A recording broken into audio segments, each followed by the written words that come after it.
You mentioned, going back and adding stuff in, the foreshadowing, I guess, it's sort of known as later on when you get it right. And what you just said there about sort of self-editing, how much editing do you think an author can do themselves before they need to get a professional? You can do a lot, but it really, again, depends on how experienced the writer is. Like a writer who's been doing this a lot for a long, long time probably has a very good idea of what has to go in that book, and they have a very solid voice. Somebody like Barbara Cartland, who's been writing forever. And so she knows this is what has to go in my books. And her voice is really good. And she probably also has a very established working relationship with her editor, her publisher, what they're going to do, what she's going to do.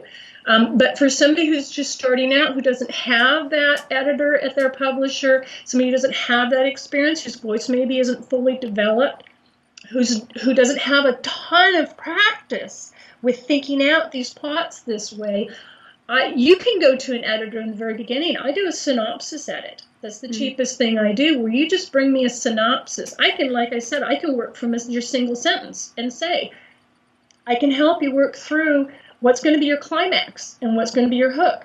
And between these 2 points, what's your faux resolution where it's the opposite of your climax, where you think you got it. And then I can help you work out what are 3 things that are going to happen that are really going to twist things and make things difficult for your protagonist on the way. I can do all that from the beginning. And that can save you a lot of time. But it really depends on what the author is comfortable with. I have a lot of people bring me manuscripts that they sat down and they just wrote. And then they bring them to me. And that's fine if that's how they're comfortable working. A lot of that material turns out being backstory or notes, things that are not going to go into the book. They're just not. I have writers that when I start working with them, I'll say, now I want you to start writing scenes on how these characters relate to each other. And I want you to write a scene about how these people met each other. None of this stuff is going into the book. But you need to know this about these characters so that when you're writing scenes about them, it just feels natural. You know how they will behave with each other. You know naturally what's going to happen, and that keeps you from doing anachronisms where in chapter 1 a character will react such and such way to something, and then by the end of the book they're reacting completely differently, not because they've gone through a character arc, but because you forgot. Or maybe it turned out that's not who they really were. So I do a lot of that with writers. Write this scene. Write that scene for me. Develop this. Answer these questions so that you know.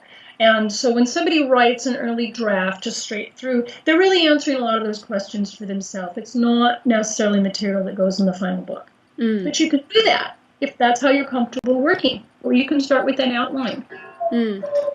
I think that's something I really discovered with my first fiction, was how much editing and redrafting and rewriting I had to do. Yes, you are going to be moving stuff around, and you're going to be taking stuff out, and you're going to be putting things in your little outtakes files because you can't bear to part with them. And that's right. I have tons of outtake files, tons of them.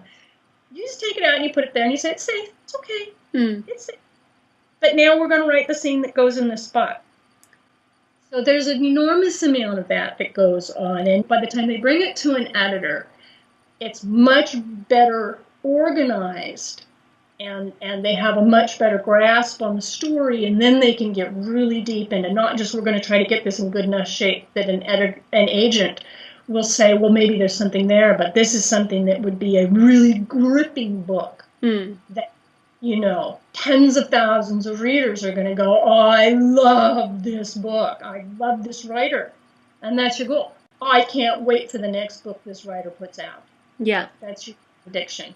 Yeah. No, fantastic. Now I have just one more question for you. Well, we just have a few more minutes. I mean, I obviously want to be the best writer I can be, and most writers do. But I also want to be looking at a career, you know, making money from fiction, which involves writing a number of books. You can't do it with one unless you're, you know, the breakout thing. So how can we write prolifically and faster, but also with great quality? You know, there is a choice that you make there, and I know that you had talked to Roz about literary fiction and what that is. What happens with literary fiction is that it has a long, long time, typically, to kind of gestate in the writer's mind, yet years and years, which is why genre is where people make a living, Mm. because genre you have to get it into your head how to plot, you know, and particularly if you have a series protagonist. People love that. Readers love a series protagonist, but then that saves you all that work of redeveloping the character for every single book. Mm. So you have that. You have this character that you've developed really deeply who has a lot of conflicting needs, but you really need to know, just get it in your bones how to plot. No. But you do lose a certain amount of that introspection and that depth of theme and of concept.